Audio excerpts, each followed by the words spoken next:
Si no perdemos la costumbre de la puntualidad. Buenos días a todas y a todos. Gracias por acudir a esta convocatoria de prensa de la Vicepresidencia Segunda y Consejería de Sanidad y Servicios Sociales de la Junta de Extremadura. Me acompañan Carmen Núñez, la Directora General de Servicios Sociales, Infancia y Familias, y el presidente de FEAFE Extremadura, Antonio Lozano. El objetivo de convocar esta rueda de prensa, esta conferencia de prensa, es presentar un programa que sinceramente es absolutamente necesario, que va a tener muchísima importancia en cuanto a lo que supone el abordaje, tanto desde el punto de vista preventivo como desde el punto de vista del afrontamiento de los trastornos de salud mental, como es un programa de apoyo a las familias que, bueno, pues lo que intenta conseguir es, en definitiva, ir especializando la red de programas de familias que tenemos en la Comunidad Autónoma de Extremadura hacia abordajes de situaciones que generan algún tipo de disfuncionalidad dentro de la familia y que hay que, en definitiva, ayudar a las familias para que puedan afrontarlo de la mejor manera posible, ¿no? ¿Por qué hacemos esto? Pues esto lo hacemos desde el convencimiento que la familia es muy importante, primero porque es el núcleo principal de socialización que tenemos como personas, pero porque la familia además tiene muchísima importancia en lo que es la prevención de las enfermedades y en lo que es la promoción de la salud en general, con lo cual es muy importante en la salud de la persona en su conjunto, pero de forma más específica en todo lo que se refiere a la salud mental, ¿no? Donde influyen factores educacionales, factores genéticos, factores de socialización, muchísimos otros factores que están dentro de lo que son las funciones como familia. Pero además, no solo tiene que ver con la prevención y no solo tiene que ver con la promoción de la salud, las familias en el ámbito de la salud mental. También está el tema del afrontamiento de esas personas que sufren un trastorno de salud mental, fundamentalmente un trastorno de salud mental grave, que suele ser una enfermedad crónica que cursa con reagudizaciones en determinados momentos, y la familia durante el tiempo del afrontamiento, que suele ser de muchos años, tiene que irse acostumbrando a la evolución de la propia enfermedad, pero también tiene que estar permanentemente alerta por si se produce alguna reagudización. Y esto a veces es complicado, ¿no? Por otra parte, lo que los estudios nos dicen es que las familias que cuidan de una persona que tiene un trastorno de salud mental se ven afectadas por el mismo estigma del propio trastorno de salud mental que tiene la persona que lo padece. Y a veces esto evita que sean las propias familias, los propios cuidadores, los que pidan ayuda en el momento que lo pueden necesitar. Y por último, en la detección de estas necesidades también vemos que las familias, a lo largo del afrontamiento, lo que quieren es mayor participación para poder proporcionarle a la persona que cuidan y a la persona con la que están trabajando para afrontar su vida, necesitan mayor nivel de conocimiento para poder decidir de forma autónoma. Y esto es muy importante, y no solo información profesional, sino también información de cómo conducirse en la sociedad. Están preocupados, por ejemplo, por la situación económico-financiera que puede quedarle a esa persona cuando ellos no estén para atenderlo, ¿no? Por poner algún ejemplo tangible que pueda entenderse de mejor manera, ¿no?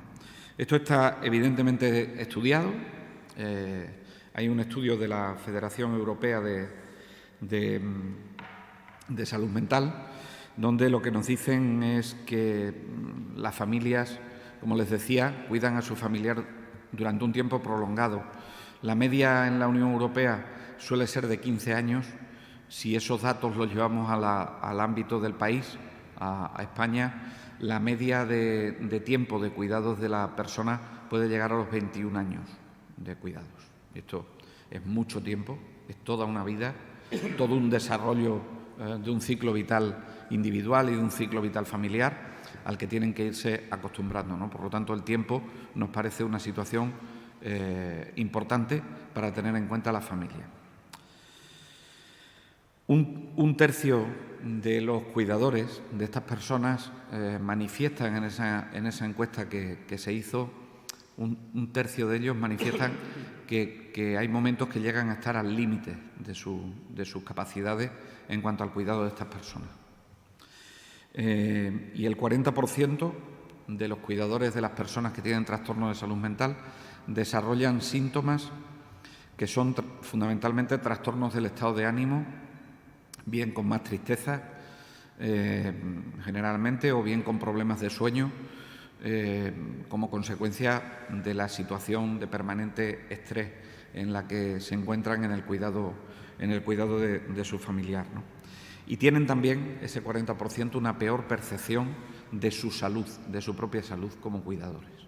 Es decir, si le preguntamos a esas personas que cuidan cómo de saludables se sienten, tienen peor percepción de su salud que lo tiene el resto de la población, ¿no? Y estos son signos de alarma que nos deben alertar, ¿no? Como les decía, suelen estar preocupados por el futuro de la persona que tiene el trastorno de salud mental. De hecho, hasta el 50% está preocupado y mayoritariamente lo está por el futuro de la persona cuando ellos no estén y por la situación económica financiera que le va a quedar a esa persona cuando ellos no estén.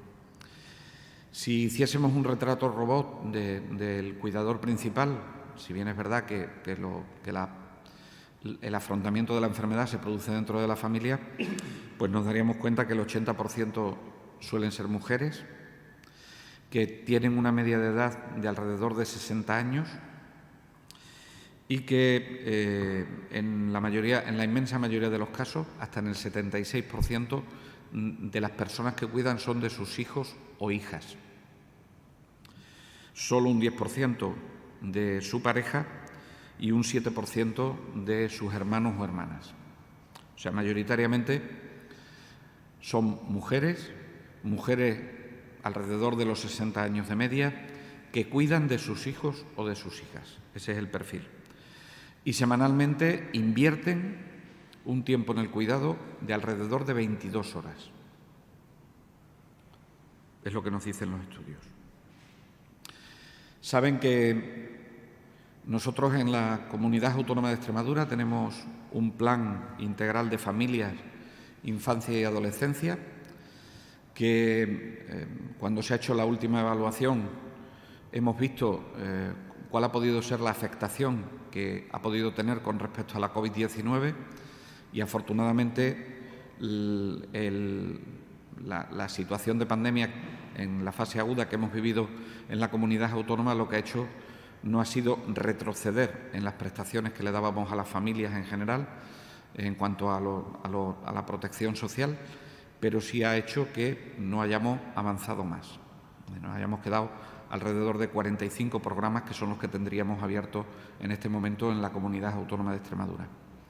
Está recientemente publicado y se hacía eco en FEAFES como confederación a nivel nacional en su página web y en sus recursos del Plan de Acción de Salud Mental, que está recién aprobado por el Consejo Interterritorial del Sistema Nacional de Salud, y ambos planes vienen a coincidir que probablemente en este momento lo que toque no solo sea, si es necesario, seguir creciendo en los apoyos a la familia, en el número de puntos de apoyo a la familia, sino también empezar a especializar la red de apoyo a las familias.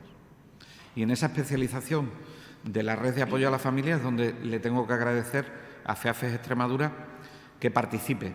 Lo que vamos a hacer hoy es comunicarle a la sociedad extremeña que FEAFES Extremadura ha iniciado un proyecto de alrededor de 80.000 euros que va a permitir especializar los programas de atención a familias en el ámbito de la salud mental.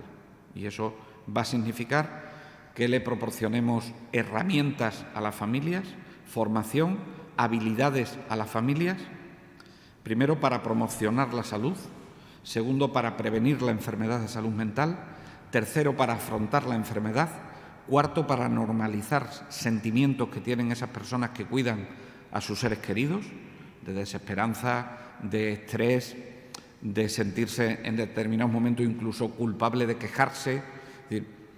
Y eso se lo agradezco especialmente a FEAFES porque este tipo de especialización es muy importante que lo hagan sus iguales. Personas que están pasando por lo mismo que están pasando ellos, porque pueden empatizar mejor con la situación que viven. Y yo creo que eso es algo absolutamente fundamental, ¿no?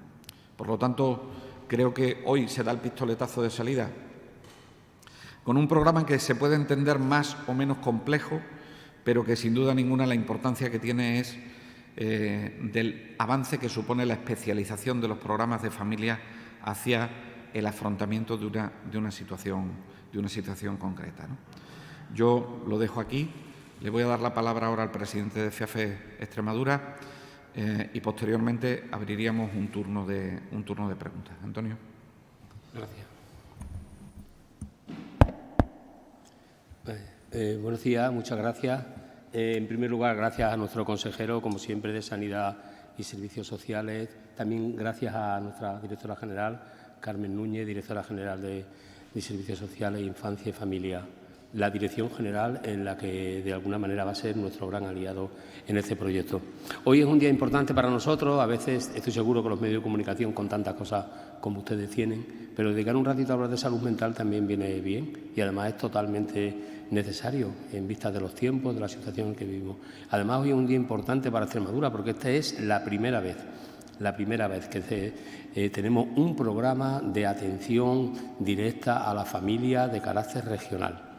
Y es también, además, digo, un programa pionero porque pocas veces en las comunidades autónomas, puedo decir que serán muy pocos, si hay algunos, existe un programa, como digo, de este ámbito regional y exclusivamente dedicado a la familia. Tenemos en Extremadura y en las comunidades autónomas existe una red medianamente aceptable, dependiendo de cada comunidad, de atención directa a las personas con trastorno mental, pero no hay programas dirigidos específicamente a la familia. ¿Por qué surge este programa? Este programa surge de la necesidad, fundamentalmente. Desde hace mucho tiempo. Esta Federación Regional lleva 24 años en Extremadura trabajando. Y ya desde hace años, con nuestra consejería y más directamente con la directora general, Carmen Núñez, hablábamos de la necesidad imperiosa de poner en marcha un programa de familia. Obviamente, está encajado perfectamente en el sitio, donde mejor, en la Dirección General de la Infancia y Familia. Aunque hay, como digo, una red de recursos, no queda ninguno. ¿Por qué? Necesita la familia. La familia de una persona con un trastorno mental necesita apoyos y necesita alianza y necesita que se le informe y necesita de que se le apoye, necesita que se le eduque. El trastorno mental no viene con manual de instrucciones, de manera que cuando llega un trastorno mental a algún entorno familiar, de alguna manera eso irrumpe en la vida de todos los miembros de la familia. ¿Qué es lo que pretendemos nosotros con este programa? Con este programa pretendemos dos cosas. La primera, que las familias tengan la orientación y el apoyo necesario. Y la segunda, crear una red de grupos de apoyo familiar y de autocuidado específicamente para la familia. ¿Quiénes son nuestros grandes aliados? Los PAF, los programas de apoyo familiar que hay en la comunidad autónoma, dependiendo de la Dirección General. Y otros grandes aliados son para nosotros nuestra red.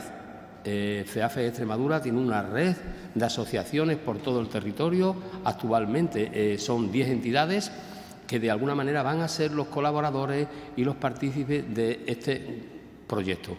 Por supuesto, de la parte técnica tenemos hoy con nosotros a Manuel Gallego y también a Isma Valero como responsable técnico de FEAFES y ya estamos manteniendo seminarios. De hecho, hemos propiciado 4 seminarios por toda la región, donde justamente y desde el punto de vista técnico, entre entidades que trabajan en salud mental y los PAF de las distintas áreas sanitarias o sociosanitarias, vamos a explicar en qué consiste el proyecto, en qué consiste el programa, cuántas personas podemos ayudar. Este programa, en principio, cuenta con la dotación que bien decía nuestro consejero y, más concretamente, cuenta con 4 profesionales y pretendemos dar respuesta con las alianzas con los PAF y con las entidades a más de 200 familias de manera directa. Es un programa, como digo, pionero, es un programa piloto, pero es un programa que debe ser de continuidad, porque, como ustedes saben, la situación de la familia y la problemática de la familia que tiene en su seno un problema de salud mental no se arregla en 4 días. Y además que sabemos que la demanda es tanta de parte de la red de salud mental, pero también de parte de aquellas personas y aquellas familias que, por circunstancias, su persona afectada con un problema de salud mental no está en la red. Si no está en la red de salud mental, difícilmente va a recibir apoyo, pero sí la familia. Como digo, la familia puede recibir el apoyo de este programa, crearemos grupos de apoyo mutuo, grupos de autocuidado para que la familia empiece a cuidarse. Vivir con un trastorno mental tiene serias complicaciones que, como bien decía el consejero, estadísticamente se perpetúan en los años. Una pregunta que nos podemos hacer: si en la Comunidad Europea la media de tiempo que dedica un familiar a cuidar a una persona con trastorno es de 15 y en nuestra comunidad, o en España más concretamente, en España es de 26, creo, ¿por qué? Entendemos que hay una falta de recursos y de apoyo importante. Así es que centrémonos un poco y vamos a centrarnos ahora esta federación desde el mes de octubre, con su nuevo cambio de dirección, tomamos una premisa: hablar de la familia, cuidar a la familia, tratar a la familia. Nuestra primera reunión fue con Carmen Núñez. Y posteriormente se lo propusimos a la consejería. Necesitamos este programa. Nuestras entidades van a aportar la colaboración estratégica, los PAF a través de la Dirección General van a aportar la colaboración estratégica y como bien decía nuestro consejero, vamos a especializar el apoyo a las familias que a través de la dirección se hace, teniendo un programa específico de trastorno mental. Vamos a orientar y también vamos a poder formar, si es necesario, a nuestros compañeros y a los PAF para que pueda hacerse. En todas las áreas va a haber grupos de trabajo, en todas las áreas vamos a incluir esto. También hablaba con el consejero y me permito decir ahora en este momento que también en Cáceres, en la ciudad de Cáceres, la Federación inicia un programa de integración social financiado por el SEPAD, que va a ser el perfecto aliado de este proyecto de familia, puesto que también en Cáceres vamos a poder trabajar para las familias que lo necesiten. El trastorno mental es, como bien decía el consejero, discapacitante y puede albergar mucha problemática familiar. También no podemos olvidar que hemos vivido una pandemia, lo queramos o no, ha existido. Esa pandemia ha dejado secuelas. Esas secuelas están afectando a la familia y en el seno familiar, a raíz de esas secuelas y de otras muchas cuestiones que tienen que ver con puede que aparezca un problema de salud mental. Vamos a evitarlo lo posible y vamos a tratar, a cuidar y, como digo, a informar a las familias que necesiten. Este es el proyecto, básicamente. Es un proyecto, como digo, interesante, pionero, primario, por primera vez en Extremadura, y es un proyecto ejemplarizante.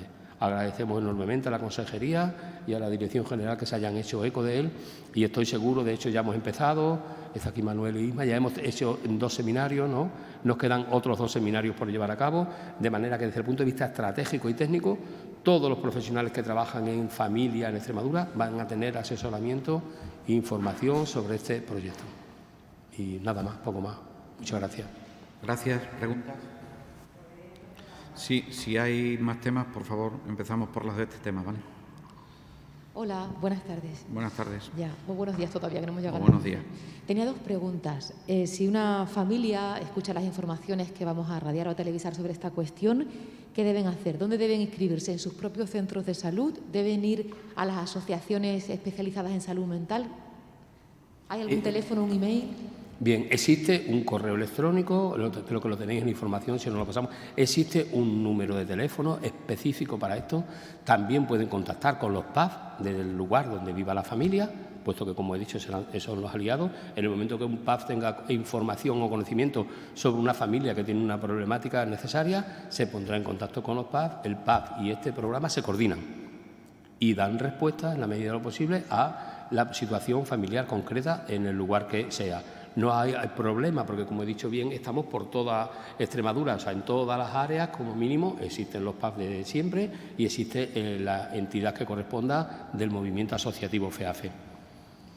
Los Los PAF son puntos de atención a la familia. Los programas de atención familiar, que están ubicados en todo el territorio de la comunidad autónoma y están distribuidos por las mancomunidades fundamentalmente. Una vez tomada conciencia de, daban los dos los datos del tiempo, del número de horas que la cuidadora principal dedica a la persona con un trastorno de salud mental grave.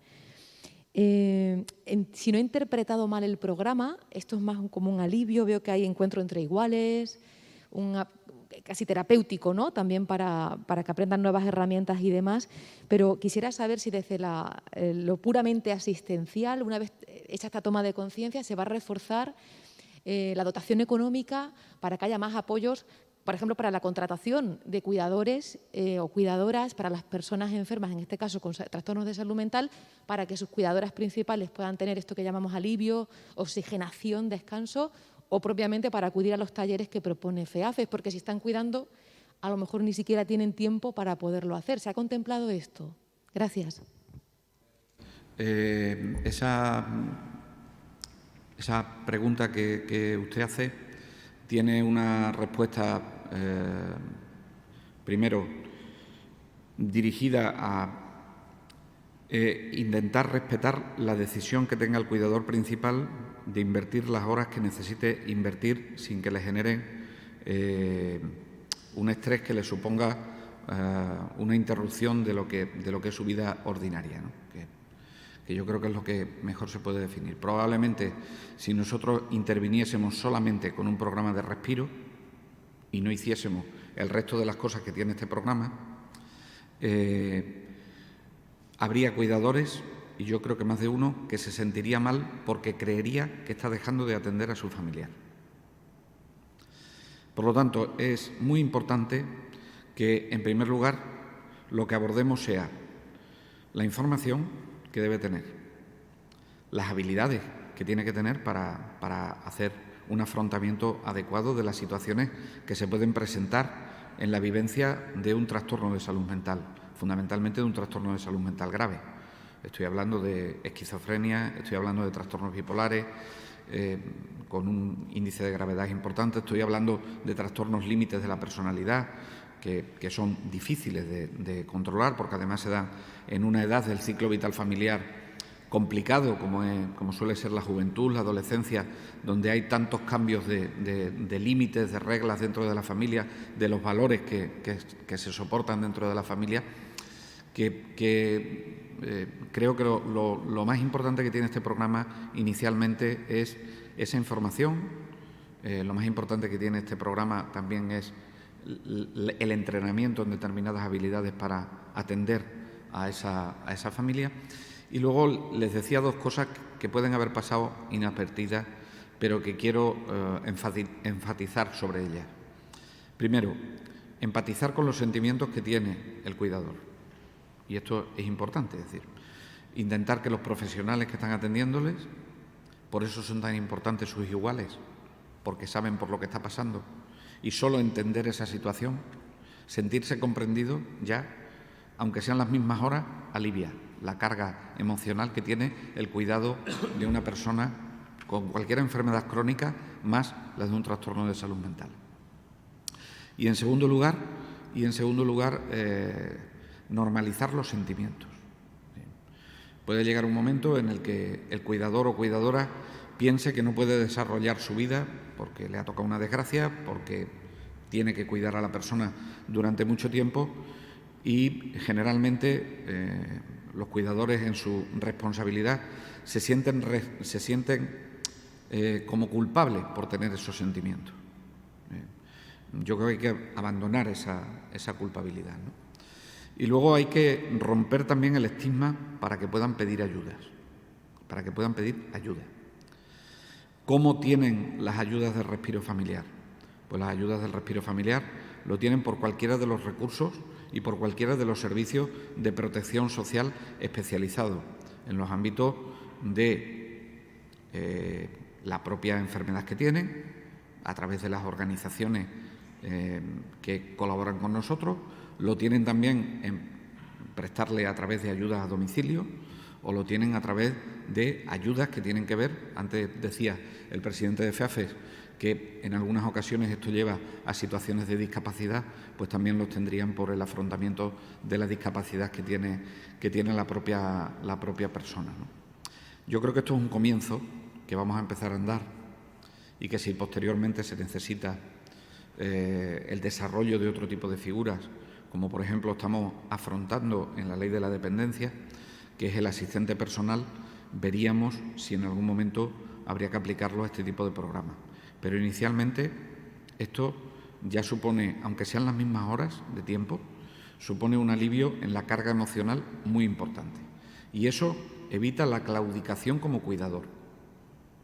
Y esto es de mucha importancia. Hay una cosa relacionada con esa pregunta y una cuestión importantísima, y es la cantidad de tiempo que dedica un familiar a atender a su familiar con problemas de salud mental está directamente relacionado con la cantidad de apoyo y con la necesidad o con la oferta. El problema está siendo, por eso es de esa diferencia que os decía antes de los 15 a los 26, porque hasta ahora la familia no ha tenido suficiente apoyo. Es cierto, como bien dice nuestro consejero, la red de recursos de salud mental que apoya y que atiende a las personas con trastorno mental grave, en esta red también, paralelamente también se apoya a la familia. Pero hay muchas personas, como decía antes, que no están en la red, que su familiar ni siquiera está atendido, y que los programas de apoyo familiar de la red, de la Dirección General, tienen conocimiento e información de que existen muchas personas y existen muchas familias sin apoyo. Si somos capaces, desde este programa, de aliviar el sufrimiento, de informar debidamente de cuando ocurre una situación como esta, a dónde llegar, a quién acudir, cómo poder entrar a formar parte de la red, que la red de salud mental muchas veces es la gran desconocida. Tenemos una red medianamente aceptable, una red que nos está sirviendo, pero muchas veces de cara a la comunidad es la gran desconocida. Y por falta de tiempo y por saturación, etcétera, etcétera, sabemos que el sistema sanitario público de salud mental muchas veces no puede atender las demandas de la familia.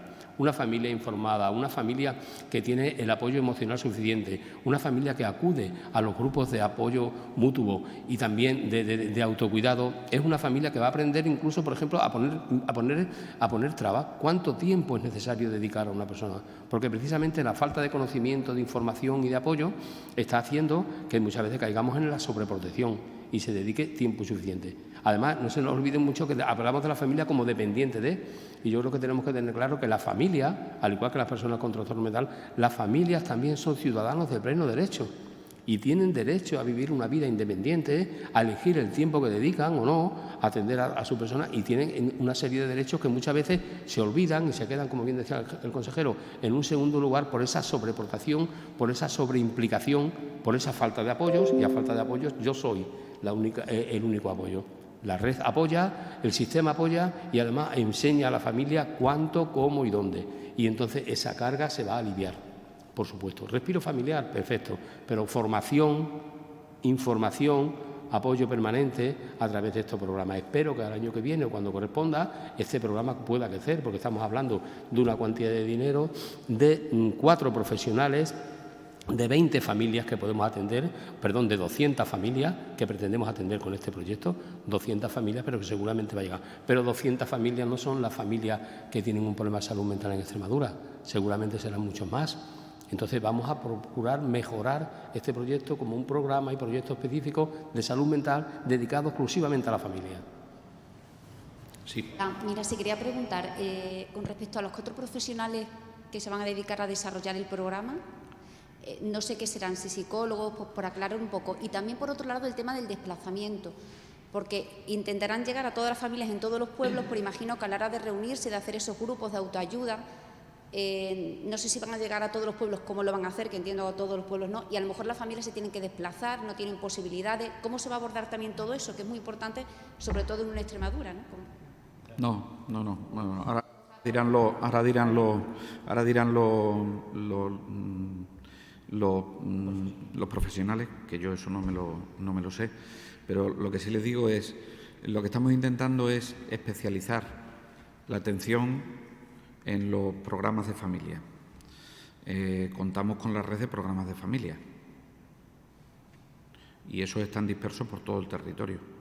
Estos 4 profesionales lo que hacen es como un equipo de soporte para todos esos programas de atención a familias para que puedan especializarse si llega alguna familia con esta situación. Cuestión distinta es que, evidentemente, pues para crear una red de trabajo se harán determinadas actividades que pueden ser en grupo y que esas sí pueden estar más centralizadas, o se utilizará otros canales para poder realizar esas actividades. Pero lo que intentamos en la medida de lo posible es que esto tenga una equidad y tenga una distribución adecuada por todo el territorio. Por eso nos apoyamos en los programas de familia. Las redes de profesionales son del ámbito psicosocial. Va a haber tanto trabajadores sociales como psicólogos que conforman este equipo técnico. Pero además, como decía el consejero y como os ha explicado Antonio, este equipo lo que va a tratar es de hacer formación a otros profesionales que tenemos en el terreno, es decir, programas de atención a familia, pero también de la propia red de salud mental, porque de lo que se trata es de acompañar permanentemente a los cuidadores o familiares de personas con un trastorno de la salud mental. Un momento de angustia, una crisis en un trastorno psiquiátrico se puede producir en cualquier momento, y ahí lo importante es que la red esté cercana, que sepamos detectar, pero que también sepamos cómo actuar. Es difícil que con un equipo de 4 personas podamos desplazarnos a todo el territorio, pero sí podemos crear grupos de autoayuda, grupos de formación, especialización en toda la red que tenemos en la comunidad autónoma, que no es poca, porque no hablamos solo de los 45 programas de atención a familia, sino de todas las asociaciones federadas, AFEAFES, y que ya trabajan con algunas familias y que además pueden detectar y valorar a nuevas familias que tienen un trastorno de salud mental y que hasta ahora no ha sido intervenido por ningún especialista o por ningún equipo. Da igual que sea un equipo de autoayuda o un equipo especializado, pero que no han acudido a ninguna red para contar cuáles son sus circunstancias y para saber cómo afrontarlo. Yo creo que uno de los pilares fundamentales que tiene también este programa es hablar de la autorregulación de la familia, de la autonomía de la familia y del empoderamiento de la familia. De lo que se trata precisamente es de dar la atención adecuada en tiempo, en esfuerzo y en calidad dentro de la familia para que la familia pueda respirar.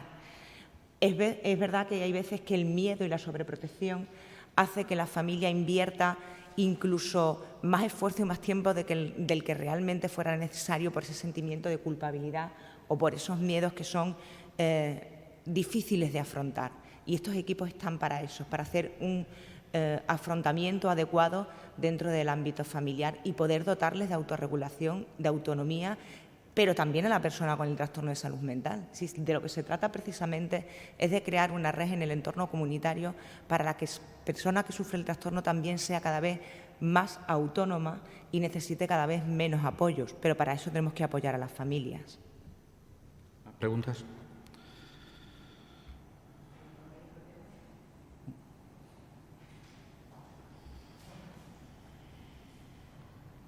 Paso ya a otros temas, ¿verdad? Sobre una publicación, consejero, en su Twitter, se ha pronunciado usted sobre, ha escrito la renovación del Plan de Ordenación de Recursos Humanos del SEP, va a permitir que la jubilación se lleve a los 67 años, prorrogable excepcionalmente a los 70. ¿Podría desarrollar un poco más la idea, hacer una valoración sobre esto que usted publicaba? Sí, nosotros seguiremos si el profesional decide a partir de los 65 años que quiere continuar en actividad, eso será lo habitual hasta los 67 años. Se le podrán dar prórrogas, evidentemente en función de las necesidades que tengan los servicios, ¿no? Pero hasta los 67 años podrá hacerlo con total normalidad, casi y prácticamente sin justificar y sin ponerle muchos impedimentos, y luego pues ya se valoraría la situación de los 67 a los 70. Esto lo que permite es intentar llegar a un equilibrio entre lo nuevo que entra en el sistema y la experiencia profesional que acumulan muchos de nuestros profesionales, porque la situación, una persona ahora mismo con 66 años está plenamente capacitada para poder seguir actuando en el ámbito de la sanidad. Eso es uno de los puntos fundamentales que tiene el Plan de Ordenación de Recursos Humanos. Otro de los puntos que tiene es incidir en las actividades complementarias que se pueden tener a partir de un determinado momento en los que haya en los que ya no puedan comprometerse de una forma tan directa en la realización de guardias, por ejemplo, pues regular esas actividades complementarias que tienen. Otra de las cuestiones que queremos introducir son las plantillas horizontes en cuanto a enfermería y técnicos de cuidados auxiliares de enfermería, sobre todo en el ámbito hospitalario, en el ámbito de la atención primaria. Tenemos prácticamente una ratio de 1:1, profesional de medicina, profesional de la enfermería, que son las unidades básicas que atienden en los centros de salud, pero en nuestros centros hospitalarios, con la tecnificación de los propios hospitales, con la apuesta por unidades que necesitan de más cuidados de enfermería, hay que hacer una planificación en el tiempo de vigencia del Plan de Ordenación de Recursos Humanos, y esto es lo que nos lo va a hacer posible, ¿no? Quiero recordarles que nosotros, cuando llegamos en 2015 al Gobierno, tuvimos que suspender la aplicación de un Plan de Ordenación de Recursos Humanos, porque si bien es verdad que no decía en sentido estricto que jubilaba forzosamente al profesional a los 65 años, lo que le obligaba es a un examen de salud laboral que era difícilmente superable ni cuando te vas a incorporar a tu puesto de trabajo. Y tuvimos que suspenderlo porque era inviable. Tendríamos que haber jubilado a todos los profesionales a los 65 años, cuando en este momento estamos ante una necesidad de especialistas en todo el Sistema Nacional de Salud, ¿no? Como para perder efectivos que están, si lo desean, en plena capacidad de obrar. Otra cosa distinta es que el profesional, de forma voluntaria, diga que a los 65 años se acabó y esa es su edad de jubilación legal y se jubile, pero que al menos le demos la posibilidad de que pueda hacer una prolongación de su vida activa en unas condiciones adecuadas, ¿no? Y sobre los 100 días de la guerra en Ucrania, directora, nos gustaría saber si nos podría dar los datos de acogida de personas refugiadas en Extremadura, si nos podría dar el dato de cuántas personas con este perfil de refugiadas desde Ucrania están en la región, si están evaluando la integración de las familias, también de los niños y niñas que ya están en el sistema educativo, si hay algún tipo de herramienta para hacer este seguimiento y de apoyo, y saber qué fue de aquellas inscripciones de las familias que se inscribían en un cuestionario y demás en su dirección general para darle acogimiento en sus hogares. No sé si esta posibilidad quedó finalmente eliminada o no. Gracias. A ver, en principio las familias que han llegado a Extremadura no vienen acompañadas. Los menores que vienen a Extremadura han llegado todos acompañados, han llegado sobre todo con madres o con, en algún caso, abuelos o abuelas, con lo cual no hemos tenido que poner en marcha modelos de acogimiento familiar, como en el caso de los menores no acompañados que vienen de otras situaciones, ¿no? La crisis de Ucrania no nos ha dejado a menores no acompañados en Extremadura.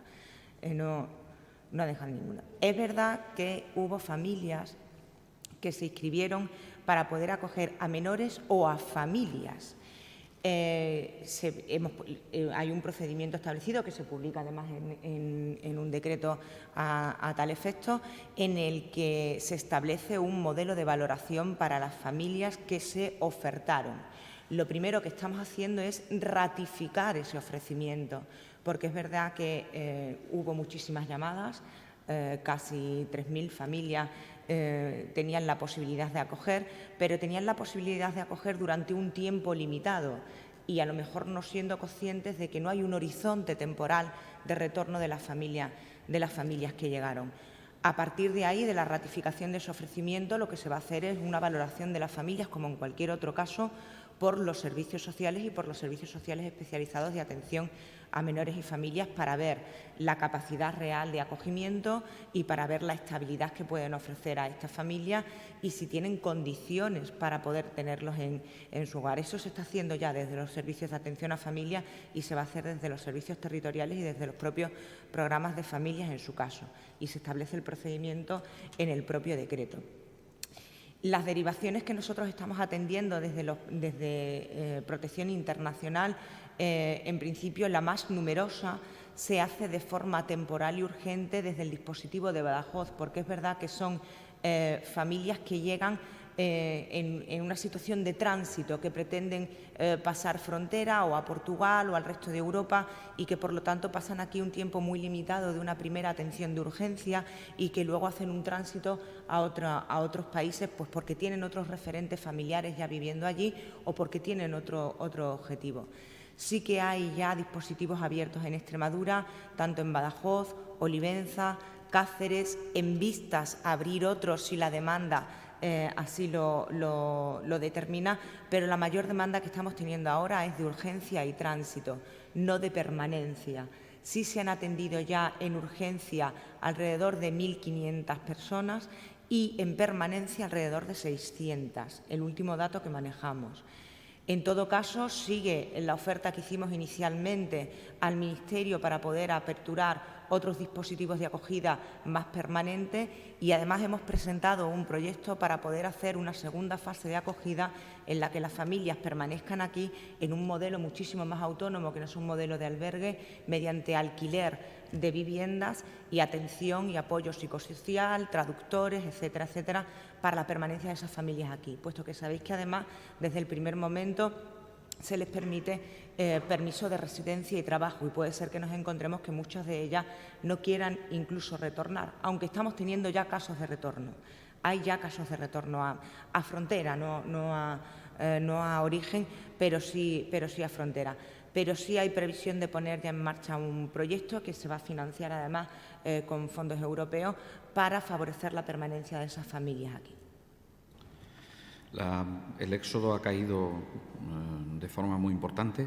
De las primeras semanas, ahora el éxodo a nuestro país. Esto no quiere decir que no estén yendo, que no haya éxodo dentro del propio país o éxodo a los países vecinos, pero desde luego el éxodo ha caído muchísimo con la venida de personas afectadas por la invasión rusa de Ucrania.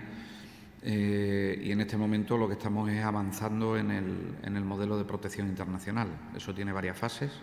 La primera fase generalmente se suele establecer entre 6 meses, 1 año. En este caso, con el tiempo que llevamos y que culturalmente, prácticamente con problemas en algunos casos idiomáticos exclusivamente, pero culturalmente bastante similares a nosotros, estamos ya migrando a la segunda fase de protección, que es lo que decía la directora general, más incluidos en las propias comunidades, y esto pues requiere que tengan una vida más autónoma en familia, si así lo desean, ¿no? Con lo cual, eso es lo que estamos haciendo. Estamos empezando a valorarlo en todos los dispositivos que se abrieron y que tenían una configuración de albergue, y esperamos que podamos ir teniendo disponibilidad de vivienda para todos aquellos que se quieran quedar con nosotros. Pero indudablemente la situación de éxodo ha caído muchísimo. Ahora hay que seguir profundizando. El otro día lo comentaba con el secretario de Estado de Migraciones, y creo que tocaría que nos reuniésemos en algún momento de cara a que pudiésemos establecer ya nítidamente las ayudas para esta segunda fase de protección internacional. Nosotros aquí hemos hecho en el decreto ley que convalidaremos en la próxima sesión plenaria, si es que así lo consideran los diputados, pero publicado ya está el decreto ley. Hemos extendido pues las rentas extremeñas garantizadas. El Gobierno de España ha incrementado un 30% el ingreso mínimo vital, pero pudiera ser necesario que tuviéramos que ir a ayudas al alquiler de forma específica, que tuviésemos que ir a ayudas que tienen que ver con el ámbito educativo o con el ámbito sanitario, y creo que en este momento toca ya reflexionar sobre este tipo de cuestiones, ¿no? Se lo comentaba el otro día al secretario de Estado. Yo espero que puedan organizar una conferencia sectorial para que podamos organizarnos y dar una respuesta armónica en todo el territorio nacional a esta nueva situación. Mira, quería preguntarle sobre el hospital de Llerena. También se ¿Sobre? El hospital de Llerena también se ha referido en el Autuit, Partido Popular, Ciudadanos, ver un poco qué... El hospital de Llerena, lo primero que quiero decir es que no se está desmantelando. Es que pareciese que estamos aquí llevándonos a los especialistas del Hospital de Llerena para otro lado. Yo entiendo como legítimas las reivindicaciones de los ciudadanos y de las ciudadanas de que quieran más servicios, siempre lo he entendido como legítimas. Me parece que la gente tiene que expresarse, que tiene que poder expresarse sobre lo que quiere, y nos tienen que dar la oportunidad de que nosotros también nos expresemos en cuanto a la planificación sanitaria, entendiendo ese área de salud como un área de salud completa. Y así es. ¿Qué es lo que no me parece tan apropiado?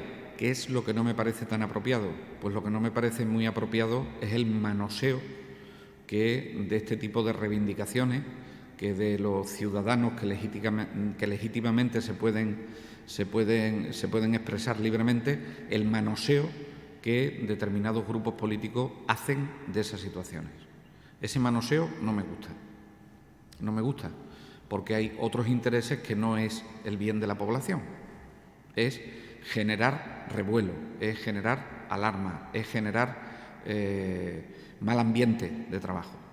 Y en una situación de escasez de especialistas, lo digo para que lo sepa la sociedad, en una situación de escasez de especialistas donde los especialistas eligen al sitio que quieren ir, ya les digo que no suelen elegir los sitios que son conflictivos. Ahora, si los grupos políticos quieren hacer de esto una guerra manoseando a la ciudadanía, lo pueden hacer, obviamente, pero que sepan que los riesgos que tiene esa ciudadanía del manoseo que se puede hacer es justamente que conviertan en un ambiente irrespirable y no atractivo para el trabajo, en una situación de necesidades de especialistas, en este momento, a determinadas áreas de salud y a determinados centros sanitarios. Pero rechazo que se esté haciendo ningún desmantelamiento del Hospital de Llerena. Para nosotros el Hospital de Llerena es una clave dentro de nuestro sistema hospitalario. No hemos dejado de invertir en el Hospital de Llerena en todo el tiempo. Sus profesionales no han dejado de trabajar incansablemente durante todo este tiempo, y yo creo que los profesionales se merecen un respeto. Cuestión distinta es que en este momento no se den las circunstancias para que podamos asumir determinados compromisos, que es cierto que hemos asumido en determinados momentos y que por falta de especialistas, pues en este momento no es seguro clínicamente abrir la unidad de cuidados críticos. Pero en cuanto sea seguro, porque dispongamos de los especialistas necesarios, que no quepa ninguna duda que se va a abrir. Ninguna duda, porque así lo teníamos planificado. Entonces, esta es mi postura con respecto al Hospital de Llerena, y volver otra vez a llamar a la cordura y a entender el concepto de área de salud, porque saldríamos más beneficiados, sin duda ninguna. ¿Vale? Muy bien, muchas gracias.